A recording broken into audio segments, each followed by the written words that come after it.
Hello everyone, मैं S के सिंह। आज मैं बात करने वाला हूँ नीट पीजी 2021 में अभी का क्या अपडेट है और जो कल 16 नवंबर 2021 में जो सुप्रीम कोर्ट ऑफ इंडिया का हेयरिंग का डेट रखा गया है उसमें क्या हो सकती है। इसमें कहना हमको और आपको संभव नहीं है। हो सकता है ये डेट को आगे भी ले जा सकते हैं, टाल भी सकते हैं, या फिर सेम डेट पे यहीं पे आपको डिसमिस किया जा सकता है।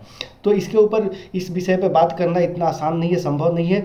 कल भर का टाइम है, कल पूरा समझ में आ जाएगा, कल पूरे रिजल्ट समझ में आ जाएंगे क्या होने वाले हैं क्या नहीं होने वाले हैं।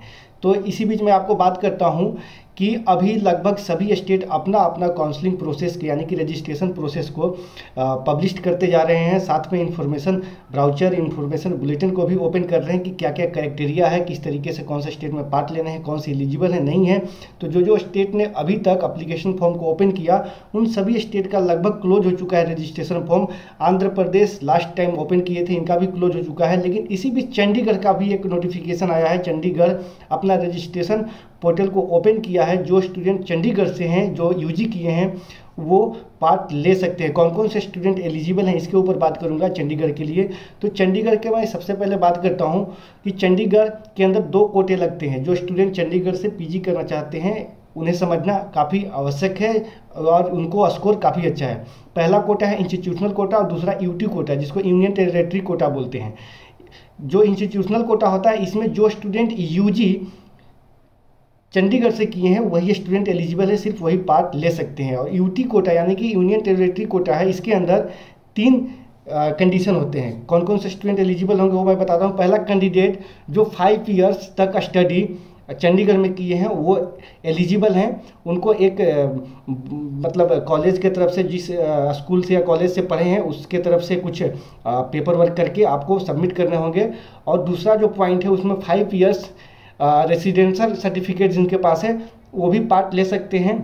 और वैसे स्टूडेंट जिनके पास प्रॉपर्टी पिछले 5 ईयर्स से है चंडीगढ़ के अंदर, वो प्रॉपर्टी का एक सर्टिफिकेट बना के आप जमा कर सकते हैं, वो भी स्टूडेंट एलिजिबल होंगे चंडीगढ़ के लिए। ये वहाँ का एलिजिबिलिटी क्राइटेरिया है। अब बात करते हैं इसी बीच की एम्स का कल एग्ज़ाम हुआ। एग्ज़ाम काफ़ी अच्छा रहा, स्टूडेंट ने एग्ज़ाम दिया, बहुत सारे स्टूडेंट से हमारी बात भी हुई। तो लगभग काफ़ी जो भी स्टूडेंट से बात हुआ उनका कहना है कि एग्ज़ाम काफ़ी अच्छा रहा। तो अब बात करते हैं कि क्या INICET का जो एम्स के लिए जो एग्ज़ाम हुआ है इसका काउंसलिंग कब होगा।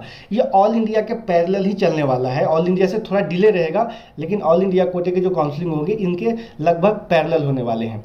और यहाँ पे एक और पॉइंट है कि आप लोगों को अब स्ट्रिक्टली हर एक स्टेट का नोटिफिकेशन को देखते रहना है। जो स्टूडेंट पार्टिकुलर किसी भी स्टेट से बिलोंग करते हैं आप उनके ऑफिशियल वेबसाइट के टच पे रहें। अगर आप यूपी में पार्ट लेना चाहते हैं गवर्नमेंट से या प्राइवेट से, तो यूपी का ऑफिशियल साइट को आप चेक करते रहें, उसके टच में रहें। हरियाणा से हैं तो हरियाणा के जो ऑफिशियल जो वेबसाइट है उनके टच में रहें। कर्नाटका से हैं तो कर्नाटका का ऑफिशियल जो वेबसाइट है उसके टच में रहें, क्योंकि हर एक स्टेट का नोटिफिकेशन में बताया था कि इस वीक में फाइनली 80% स्टेट अपना रजिस्ट्रेशन पोर्टल को ओपन करेंगे। इसी बीच हम बात करते हैं स्पॉन्सर सीट के बारे में, जो MCC का ऑफिशियल साइट पे आया है। NB डिप्लोमा और साथ में DNB का स्पॉन्सर सीट के बारे में। आखिर ये स्पॉन्सर सीट होता कैसे है और कैसे स्पॉन्सर सीट में के लिए आप एलिजिबल हैं, कैसे आप स्पॉन्सर सीट अपने आप को अप्रूव कर सकते हैं।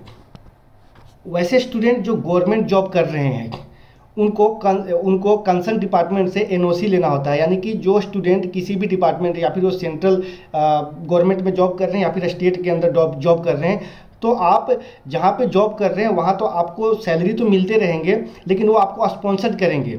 ठीक है, स्पॉन्सर के सर्टिफिकेट मिलेगा, उसको आपको सबमिट करना होगा 30 नवंबर तक। अगर इसको आप MCC का ऑफिशियल साइट पे जाइए, वहाँ पे मेल करना है, इसको सबमिट करेंगे, देन आप एलिजिबल होंगे। आखिर स्पॉन्सर कैटेगरी में कौन कौन से स्टूडेंट आते हैं। पहला सेंट्रल गवर्नमेंट की एम्प्लॉय, PSU का एम्प्लॉय और साथ में स्टेट गवर्नमेंट का एम्प्लॉय, और जो प्राइवेट सेक्टर में पुराने एम्प्लॉय हैं उनको भी स्पॉन्सर दिया जा सकता है।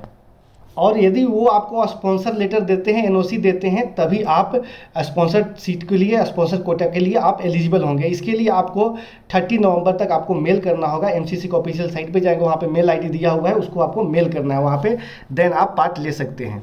स्पॉन्सर्ड के अंदर में जो आपको सीटें हैं वो आपको NB डिप्लोमा का भी आएगा और साथ में DNB के आएगा। इसमें टोटल 424 सीटें हैं, वो आपको डीएनबी के सीटें हैं, बाकी एनबी डिप्लोमा के जो आएंगे वो आपको अपडेट कर दी जाएगी। साथ में इस बार सीट बढ़ने के भी चांसेस ज़्यादा है, सीटें कुछ आएंगे, नए ऐड ऑन होंगे, तो आप लोगों को समझ बूझ के काउंसलिंग में पार्ट लेना है। और जो एनओसी है वो आपको रेडी रखना है, और स्पॉन्सर लेटर को भी आपको रेडी रखना है। देन आपको 30 नवंबर से पहले पहले एमसीसी के जो साइट पे जो मेल दिया हो उनको आपको मेल कर देना होगा, तभी आप एलिजिबल होंगे। इस बार जो काउंसलिंग होगा इसमें काफ़ी नए सीटें भी आए हैं, या फिर गवर्नमेंट सेक्टर हो एमएसएमडी का, या फिर प्राइवेट हो, या फिर डीम्ड यूनिवर्सिटी हो।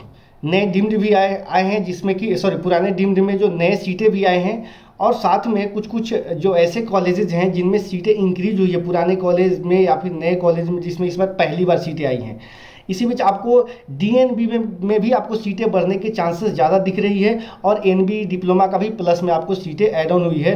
तो कहीं ना कहीं आपको सुनने में आता होगा, और साथ में न्यू रिजर्वेशन पॉलिसी अगर लागू होता है तो क्या इम्पैक्ट पड़ सकता है। तो आपको सीधा और सिंपली मैं बता दूं आपको कि यदि अगर न्यू रिजर्वेशन पॉलिसी लागू होता है तो भी कोई फर्क नहीं पड़ने वाला है, कोई फर्क नहीं पड़ने वाला। सीटें उतने हैं और नंबर ऑफ जो कैटेगरी के स्टूडेंट हैं वो उतने ही है, थोड़ा बहुत 5-10 नंबर का फर्क दिखते हुए नजर आएगा।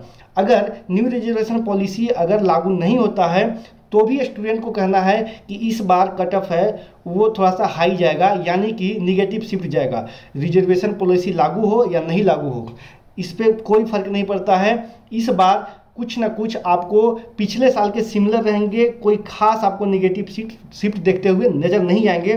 पॉजिटिव शिफ्ट आपको ओबीसी स्टूडेंट को दिखते हुए नजर आएंगे और ईडब्ल्यूएस कैंडिडेट को।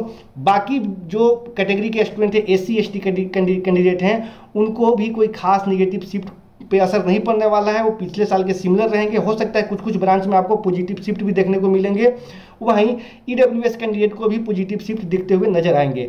स्टेट काउंसलिंग से जो जनरल स्टूडेंट हैं उनको बेनिफिट होते हुए नजर आएंगे, और साथ में हो सकता है जहाँ तक कि हमारा कैलकुलेशन है, जो हमारा अनुभव है, इसे पता चलता है कि जो न्यू रिजर्वेशन पॉलिसी आएंगे उसमें 27% जो ओबीसी का सीट रिजर्व होगा, तो इसमें जितने ओबीसी के स्टूडेंट की संख्या है और 27% उनको रिजर्वेशन मिला है, तो आप कैलकुलेट कर सकते हैं कि पूरे इंडिया में ओबीसी स्टूडेंट की संख्या ज़्यादा है और रिजर्वेशन मिला है 27%।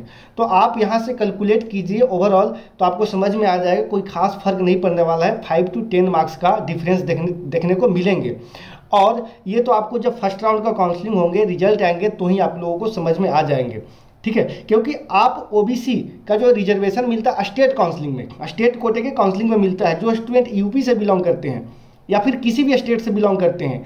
आप देखिए जनरल कैंडिडेट, ईडब्ल्यूएस कैंडिडेट को कितना कट ऑफ गया था, कितना क्वालिफाइंग स्कोर था, ठीक है। वहीं पे ओबीसी कैंडिडेट को क्या क्वालिफाइंग स्कोर था, कितने नंबर में का डिफरेंस देखने को मिला था, क्योंकि उसी स्टेट से स्टूडेंट आते हैं जो सेंट्रल लेवल के काउंसलिंग में पार्ट लेते हैं। तो आप यहाँ से बिल्कुल डरिए मत। बहुत सारे स्टूडेंट डरे हुए हैं कि जो न्यू रिजर्वेशन पॉलिसी आया है इसकी वजह से जनरल स्टूडेंट को सीट नहीं मिलेगा। हमारा पिछले साल जो 6000 रैंक पे 6000 ऑल इंडिया रैंक पे सीट मिला था, और बहुत सारे स्टूडेंट को फ़ोन आया था जिनको 4000 ऑल इंडिया रैंक है, और पिछले साल 6000 ऑल इंडिया रैंक पे कोई पर्टिकुलर ब्रांच मिला था, वो डरे हुए हैं कि शायद इस बार हमको नहीं मिलेगा। और जिनको 3000 ऑल इंडिया रैंक है, वो भी स्टूडेंट डरे हुए हैं कि सर मैं जनरल कैंडिडेट हूँ, जनरल कैटेगरी से बिलोंग करता हूँ, इस बार सीट मिलने के चांसेस कम है। बहुत सारे सोशल मीडिया पे ऐसे वीडियो आ रहे हैं, तो या फिर बहुत सारे सोशल जो वेबसाइट है, प्लेटफॉर्म है, वहाँ पे बताया जा रहा है कि इस बार प्रॉब्लम क्रिएट हो सकता है, निगेटिव शिफ्ट काफ़ी ज़्यादा जाने के चांसेस है। तो ऐसा कुछ नहीं है, बिल्कुल मत डरें, और आप लोगों को सीट बिल्कुल मिलेगा। अगर पिछले साल के तरह अगर आपका ऑल इंडिया रैंक है या फिर उससे मिलता जुलता है तो आपको बिल्कुल ट्राई करना चाहिए, सीट मिलेंगे, टेंशन नहीं लेना। वैसे स्टूडेंट जो जस्ट क्वालिफाइड हैं, अभी आप लोगों को पता होगा कि इस बार एग्ज़ाम का डेट भी पब्लिश कर दी गई है। पिछले साल भी एग्ज़ाम का डेट आ गया था, तो बहुत सारे स्टूडेंट थे जो गवर्नमेंट सीट लेना चाहते थे और काउंसलिंग में भी साथ में पार्ट लेना चाहते थे। वैसे स्टूडेंट कहीं ना कहीं प्रिपरेशन में लग गए थे, जिनका बजट नहीं था वो भी प्रिपरेशन में लग गए थे। दूसरा कैंडिडेट जिनका बजट है, स्कोर कम आया है, वो भी प्रिपरेशन में लग गए थे, क्योंकि उनको लग रहा था कि अगले साल मैं खास अच्छा स्कोर कर पाऊंगा। लेकिन आप ये समझिए कि उनका माइंड में ये सेट हो चुका था कि 1-2 महीने 3 महीने के बाद एग्जाम होंगे। इस बार भी ऐसा ही लग रहा है कि 3-4-5 महीने के बाद आपको एग्जाम हो जाएंगे। एग्जाम इतना आसानी से नहीं होगा और इतना जल्दी होने की उम्मीद भी नहीं है। पिछले साल की तरह इस बार भी कहीं ना कहीं डेट एक्सटेंड होने के चांसेस है, कोई फिक्स नहीं है। डेट आ चुका है, हर बार हर समय हर टाइम आपको डेट चेंज होते रहता है। तो वैसे स्टूडेंट जो जस्ट क्वालिफाइड हैं और उनके बजट के प्रॉब्लम नहीं है, तो आप एनी हाउ अगर सीट ऑप्ट करते हैं तो हमारे अकॉर्डिंग सही होगा। क्योंकि अगर आप सोचते हैं कि आपको, बहुत सारे स्टूडेंट तो ये भी सोचते हैं कि इस बार हमको 2 लाख रुपये ज़्यादा लग रहा है। अगर कोई भी सीट अगर आपको 25 लाख पर एनम का मिल रहा है और आप सोचते हैं कि हमें 20 या 22 लाख पर एनम का मिल जाए, तो आप ड्रॉप ले लेते हैं। आपको क्या लगता है कि नेक्स्ट ईयर फी कम होंगे? जिस तरीके से आप एनएमसी का बिल आया था उसमें बताया गया था कि फी रेगुलेशन की जाएगी, फी कम की जाएगी, 50% सीट कम की जाएगी, या फिर प्राइवेट सेक्टर हो या फिर डीम्ड यूनिवर्सिटी हो। लेकिन ऐसा कुछ नहीं हुआ। 2019 में आया था एनएमसी का बिल आया था, उसमें बताया गया था, और 2020 में भी फी को बढ़ाया गया और 2021 में भी फी बढ़ाया गया। आप सबको मालूम है कि जितने भी डीम्ड यूनिवर्सिटी उसमें 80% डीम्ड यूनिवर्सिटी में फी स्ट्रक्चर को बढ़ा दी गई है, और जितने भी प्राइवेट कॉलेजेस हैं स्टेट वाइड उनमें भी फी बढ़ने की चांसेज है, और कुछ कुछ स्टेट ने अपना फी स्ट्रक्चर को बढ़ा भी दिया। तो आप यहाँ से समझिए, आप अगर इस साल 2 लाख रुपीज़ या 3 लाख रुपीज़ बचाना चाहते हैं, अगले साल उसका फिर से फी बढ़ के हो सकता है कि और ऊपर चला जाएगा। तो उस कंडीशन में आपको 2 लाख रुपीज़ या 3 लाख रुपीज़ सेव करने के चक्कर में आपको 5 या 10 लाख रुपीज़ भी पर ईयर का एक्स्ट्रा देने पड़ सकते हैं। तो आप कहीं ना कहीं एनालाइज कीजिए, कैलकुलेशन कीजिए, देन काउंसलिंग में पार्ट लीजिए या फिर ड्रॉप लीजिए। हाँ, आप प्रिपरेशन कीजिए, कोई और फैमिली मेम्बर या फिर किसी एक्सपर्ट को आप सपोर्ट ले सकते हैं और आप प्रिपरेशन भी कीजिए। अगर हो सकता है कि आपके बजट में सीट मिल भी जाए। और बाकी के लिए मैं आप सबको बताऊं कि जो स्टूडेंट पेड सर्विस लेना चाहते हैं वो दिए हुए नंबर पर कॉल कर सकते हैं। स्क्रीन पे दिया हुआ है नंबर, इसमें आपको प्रॉपर काउंसलिंग गाइडेंस दी जाएगी, कैसे काउंसलिंग में पार्ट लेना है, आपका अगर स्कोर कम है तो कहाँ सीट मिल सकती है, कैसे मिलेंगे। दूसरी पॉइंट एक और है कि वैसे स्टूडेंट जो नीट पीजी 2021 में क्वालिफाई नहीं कर पाए हैं 5 मार्क्स से, 10 मार्क्स से, 50 मार्क्स से, 60 मार्क्स से, और बहुत सारे स्टूडेंट 90 मार्क्स से भी पीछे रह चुके हैं, तो उन सभी स्टूडेंट को मैं बता दूं कि आपको इस बार कट ऑफ रिवाइज होने की चांसेस है। बहुत सारे स्टूडेंट बोल रहे थे कि सर इस बार लग रहा है कट ऑफ रिवाइज नहीं होगा। बिल्कुल होगा, डेफिनेटली होगा। रिवाइज हर साल होता है। हाँ, एक पॉइंट और है प्लस पॉइंट, कि आपको जो कट ऑफ रिवाइज होगा वो पिछले साल के तरह ही होगा। हो सकता है 70-80 मार्क्स भी रिवाइज हो सकता है। इसका मुख्य कारण क्या है? क्योंकि नंबर ऑफ सीटें बढ़ रहे हैं। दूसरी बात, जितने भी प्राइवेट सेक्टर हैं या डीम्ड यूनिवर्सिटी है, इसमें फी स्ट्रक्चर बढ़ा दी गई है। और तीसरी बात यह है कि नीट पीजी 2022 के लिए एग्ज़ाम का डेट बहुत नज़दीक रखा गया है। तो इस कंडीशन में कुछ स्टूडेंट जिनको बजट का प्रॉब्लम है, फी स्ट्रक्चर बढ़ चुका है, वो सीटें मॉप अप राउंड में काफ़ी ज़्यादा वैकेंट रह जाएंगी।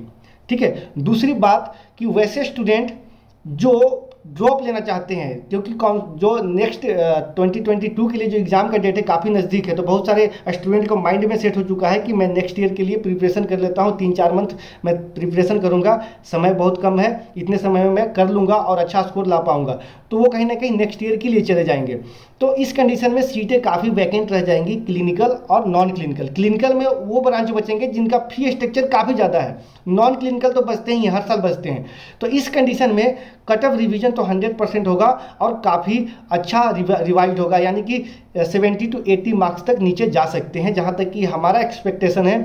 ये मैं एक्सपेक्ट कर रहा हूँ, ये नहीं कि एग्जैक्ट इतना ही रिवाइज होगा, हो सकता है इससे ज़्यादा भी हो या फिर इससे कम भी होगा, लेकिन हमारा जहाँ तक मानना है वो 70-80 मार्क्स नीचे जा सकते हैं। जी हाँ दोस्तों, यदि आप चाहते हैं पेड सर्विस अवेल करना तो कांटेक्ट कर सकते हैं, नंबर दिया हुआ है। अभी भी पेड सर्विस हमारा ओपन है। फिलहाल आज के वीडियो में इतना ही। Thanks for watching.